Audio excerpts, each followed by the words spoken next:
That'll do it for me, Kingswood. Yow!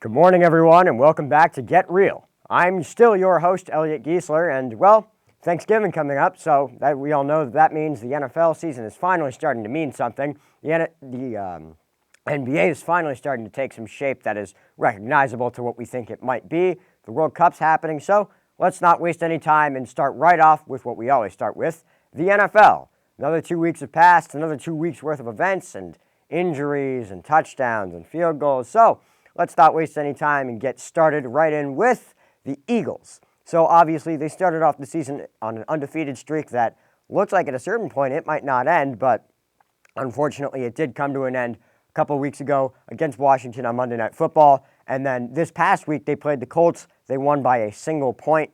So while I still think the Eagles are a very good team, they still run the ball excellently. I still love the strides I've seen from Jalen Hurts. They're obviously not as good as their 8-0 record was or made them look. Now they're in some real trouble because that division is quite strong. The Washington's back to having a winning record, and then we know what the Giants and the Cowboys are. The Giants have taken a bit of a downturn, but the Cowboys just routed the Vikings, and we'll talk about that in a little bit. But yeah, Eagles, still a good team, but not quite as scary as we thought they were.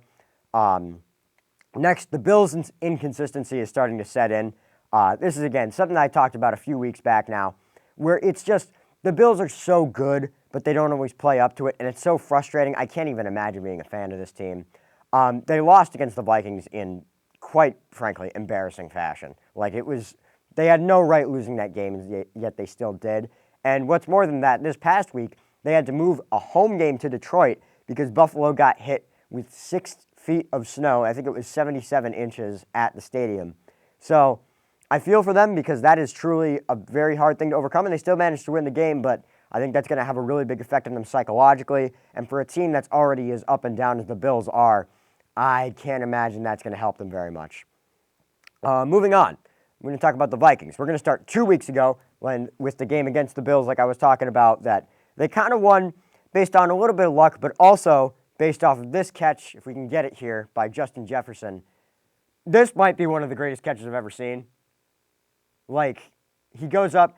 You could argue the defender kind of helped him a little bit, but that's still an incredible catch. There's no arguing it. Ironically enough, though, that catch was on 4th down.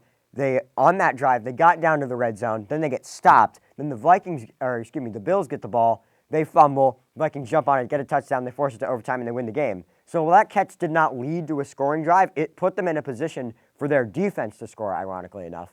But here's the bad news for the Vikings. This week, they got their heads handed to them by the Cowboys, 40-3. And look, the Cowboys are good, but Vikings, if you wanted any hope of being taken seriously as a contender, you can't have that happen to you, especially by the Cowboys. So now, they're still probably going to win the division, but I have a funny feeling people aren't really going to be taking them seriously. Moving on, the Buccaneers and the Packers, who this season for me are kind of going hand in hand. Whenever I talk about one, I tend to talk about the other. Seem to be getting back on track, maybe. The Buccaneers had their bye week this week. The week before that, they won. The Packers beat the Cowboys, but then they just lost to the Titans. So both of these teams are just maddeningly inconsistent, kind of like the Bills, except they're not as fun as the Bills. I think the Buccaneers are going to win their division, but that's really just because the division is absolutely horrible. The Packers probably won't. And like I said, I think both of these teams need to explore the option of getting new QBs because old, slowing down QBs is not a winning formula in this league today. So, yeah, I think they got to find a way to get out from under them. Patriots winning at the end of the game. This game was horrible. Objectively speaking, it was a 3-3 tie until 26 seconds left in the game when this happened, if we could get the video. This is peak Patriots football this year. The offense does nothing for the entire game. The defense manages to hold the other offense to also doing nothing, and then something on special teams happens and they win the game. I got to be honest. I've been trying to hold out hope for Mac Jones, and I'm not saying his career is over as a player, but it is very concerning the lack of good things I've seen from him this season. Both him and Zach Wilson, quite frankly. They're both very disappointing for what I thought they were going to be this season. But yeah, that's all I have to say about that, really. Well, we're 11 weeks into the season. Week 12's coming up. Figured I might as well give some kind of Super Bowl prediction. So for the AFC, I think the Chiefs are going to win it. I think they're going to go to the Super Bowl. And that's really just because they have Mahomes and they have Andy Reid. Obviously, they had that comeback against the Chargers a couple nights ago. That was incredibly impressive. But really, I think it's foolish to not pick them when they have guys like that. And then for the NFC, it's a mess over there, man. Like, I don't even know what to think. I guess I'm going to say the Eagles because they look like they're the most well-rounded right now. But truly, you could say any team, and I would not count them out of it because it is a bloodbath over there. But we're going to move on and talk about some national basketball talk. The Warriors have not started out the season the greatest, and I think that's worth talking about because they've kind of come back from the beginning of the season where they were really bad, but they're still not fantastic. So let's talk about them. So the young guys aren't exactly where they should be. And by that I mean James Wiseman literally got sent down to the G League, which for a number 2 overall pick is almost unthinkable. Jonathan Kuminga has not looked especially good. Jordan Poole seems like he got his money and then just kind of gave up on basketball. So with a team with an aging roster like the Warriors, you really need those young guys to come in and make an impact, and they just haven't. And that's another thing. Age could be setting in. Draymond's not getting younger. Klay's had multiple injuries and he's getting older. Steph, as good as he's been playing, is getting older. As a matter of fact, can we get Steph's stats up on the screen? We have a highlight reel. I want the stat sheet if we could get that. Yeah, so obviously he's putting up great numbers right now. 32 points, 7 rebounds, 7 assists, a steal, 53% from the field, 45% from 3, 90% from the line. But if you look at the other side of the screen right there, the Warriors started 3-7. And now they're 8-9. That's actually, you know what? That's out of date because they played a game yesterday. They're now 8-10, which is a better winning percentage than they had. I don't think the Warriors are in any danger of missing the playoffs, truly. But I just think it's going to be maddening for Warriors fans because they're so used to consistency, and they're just not getting it right now. And we can take the stats sheet down. Thank you very much. And a near decade of championship hangover is also probably starting to set in, even once you take age out of it. They just seem tired. Obviously, like I said, Klay's dealt with Achilles and an ACL thing. Draymond has just never been a great offensive player, and he's just starting to slow down. And speaking of Draymond, I think he's starting to play to this team's detriment a little bit too, because he obviously punched Jordan Poole before the season, and I don't know that this team ever fully got over that because Draymond really never got punished for doing that, which if you're Jordan Poole, I'd be pretty mad because this guy literally knocked you out and he didn't get suspended because, ring night was just so important. That's not great. What is great about this team is still Steph Curry. If we could get that highlight reel now, please. I mean, this is the game against the Suns that they had. He dropped 50 and they lost, but if you just look at these highlights, in and out, off the glass, pulling up from 3 with complete confidence like he always has. There he goes again. I mean, this is a guy, he is just a tough guy to stop when he's got range like that. And once he gets confident like he did on this night, I mean, there's just not much you can do about stuff like that. I mean, literally 3, 4 guys on him, all looking at him. We talk about Steph Curry's court gravity a lot, and these are prime examples of that. I mean, when he has the ball in his hands, there's not anyone else on the floor that Suns team is looking at. Yeah, that Suns team is looking at. What I will say about this Warriors team that gives me confidence that they will get better is that they don't have too much confidence in themselves as a free agent destination. They take a lot of time to draft well and get free agents, but not big stars like the Lakers do where they take big swings. They just get guys who will fit with them. And speaking of the Lakers, can we get LeBron James' stats up on the screen, please? Because I think the Lakers could learn a lot from the Warriors this season. Because while the Warriors have not started out great, you never lose confidence in them that they're going to get back to it. The Warriors this season, LeBron James, their best player, is starting to slow down. Like you can see here, 25 points, 7 assists, 9 rebounds, a steal, 46% from the field. That's his lowest in a long time. 23.9% from 3, which is the worst of his career and quite frankly is just atrocious. and then he's making 2 out of every 3 free throws, which is just not great. They're 5-10 right now. They're the 13th in the West. And I have their average age down there just because a lot of people last season said that the reason the Lakers were bad was the age. And they made a lot of moves this offseason to get younger, and they're still bad. They just can't shoot. And I think it's just horrifying to me that a team that should be as good as the Lakers isn't, right? Like, they just, I don't know, man. Like, they are in the same economic situation as the Warriors. They're an incredibly rich team. They have the same weather, so it should be the same attractive free agent market. They've got the history like the Warriors do. They should be able to do it, but Rob Pelinka is just not a very good GM, and I think we all need to wake up to that. All right, so if we can get those stats off the screen, thank you very much. Thank you for listening to me ramble about the Warriors, and we'll be right back with 2-minute headlines after this. Yard line. Here is Henry to the left. Here he goes. Henry to the he will take the first step. And Henry will run inside the 5 into the end zone for a touchdown. Hello, everyone, and welcome back to 2-Minute Headlines. It's the segment that writes itself. I have 2 minutes to do a bunch of headlines, and let's get started. All right, starting off, U.S. ties Wales. Yeah, first round of the World Cup kicking off. They did well. They tied Wales, which isn't fantastic. I was kind of hoping they'd win, but they're still alive. They're in it. They play England on Friday. So hopefully if they win that, they got a good shot at getting in. 49ers last night, Monday Night Football, they played the Cardinals, crushed them. Not a particularly close game. I'm going to talk about the 49ers in a little bit, but I just want to talk about the Cardinals for a brief second. Again, I only have 2 minutes.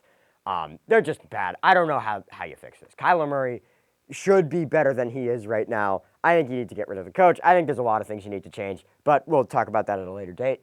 Argentina loses to Saudi Arabia. This also happened very early this morning.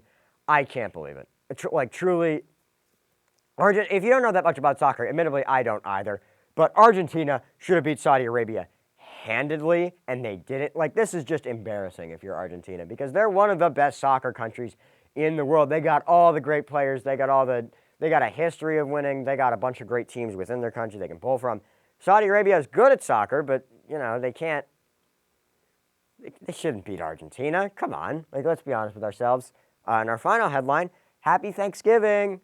Yeah, this isn't a sports thing. I just wanted to say Happy Thanksgiving. Actually, one more impromptu headline. This isn't really news, but I just want to point this out. If, by some miracle, the United States wins the Men's World Cup, the sport is called soccer for the next 4 years. I don't want to hear anybody calling it football. Football's the thing with the oval ball. Soccer's the thing with the round ball if the United States wins this World Cup, which is a big if. I don't think it's going to happen, but if it does happen, sport's called soccer. All right, and with 20 seconds to spare, we made our way through 2-minute headlines. I think that's a new record. We'll be right back at the desk after this.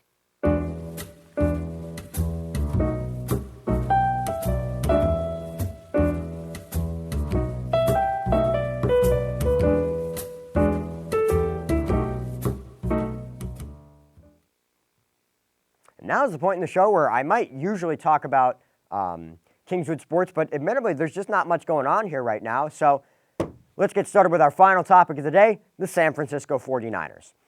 So they're kind of stuck right now. And I don't exactly know what you do in this kind of situation because they put Jimmy Garoppolo back in at quarterback because Trey Lance got hurt.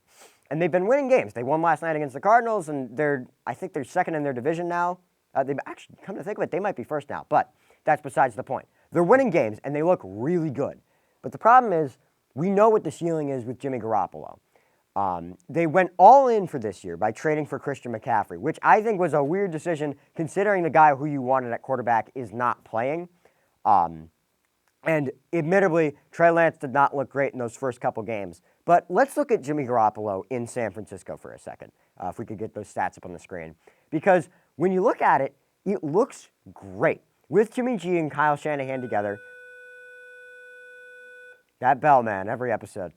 They have a record of 35-17, a record in the postseason of 4-2. They have a Super Bowl appearance and another NFC Championship game appearance. And without Jimmy G, Kyle Shanahan is 9-29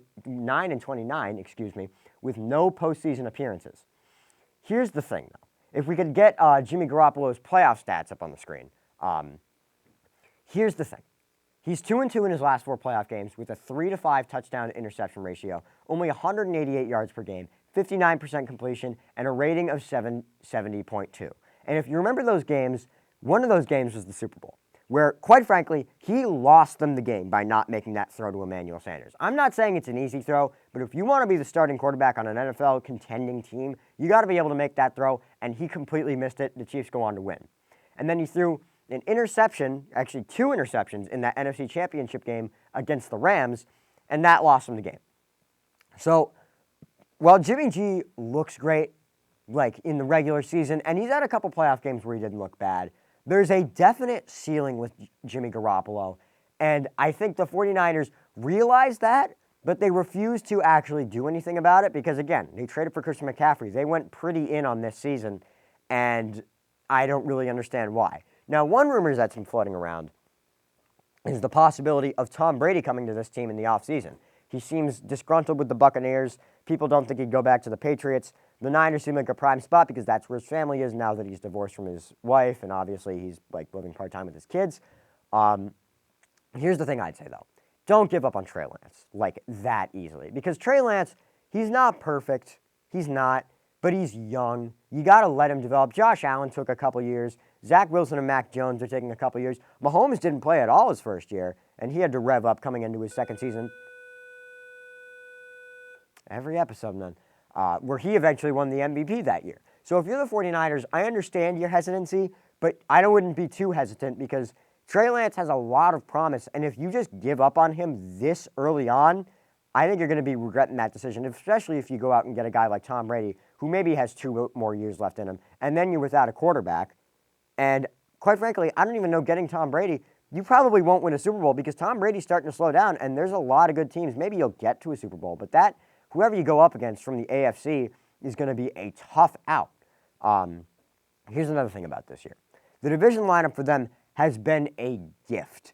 All the teams that were supposed to be good, like the Rams, defending Super Bowl champs, everyone thought the Cardinals were going to make the playoffs. Both those guys were supposed to be good, and they are just not this year. The only other good team in the division, as a matter of fact, is a team that we all thought would be bad in the Seahawks. So the fact that you still can't quite pull it all together, if you can't make a run this year with a division like this, because the division's only going to get better, you have to start questioning Kyle Shanahan and his ability to coach this team to success, because this is probably the easiest you'll have it for a very long time in a division like this with Kyler Murray. And sure, the Rams may not get better, but they're always going to be a tough out, and who knows what the Seahawks are going to do. So the 49ers, I think this year and maybe next year are your chance, and if you can't get it done either of those years, Shanahan, at some point you got to stop pointing at everybody else and point at yourself. Well, let's move on to our final segment of the day, our least valuable player of the week. Another little special segment for this week because once again, it's not going to be one player.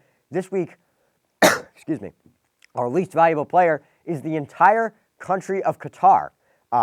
If you know anything about what's going on in Qatar right now, obviously the World Cup's happening, and they've had, in the process of building those World Cup stadiums, they've had some absolutely horrible human rights violations, which are just like terrible to think about. And by the way, their goalkeeper is terrible. The team is terrible. They lost to Ecuador. I don't have the plays, unfortunately, but if you saw that game, the 2 goals that they gave up, they lost 2-0, were just pathetic. So yeah, Qatar, you are the least valuable country on earth for this episode of Get Real. Congratulations. Well, that's going to wrap it up for me, everybody. Thank you for tuning in. Thank you to my technical crew, and thank you to the Kingswood Multimedia Department for making this all possible, and we will see you in 2 weeks.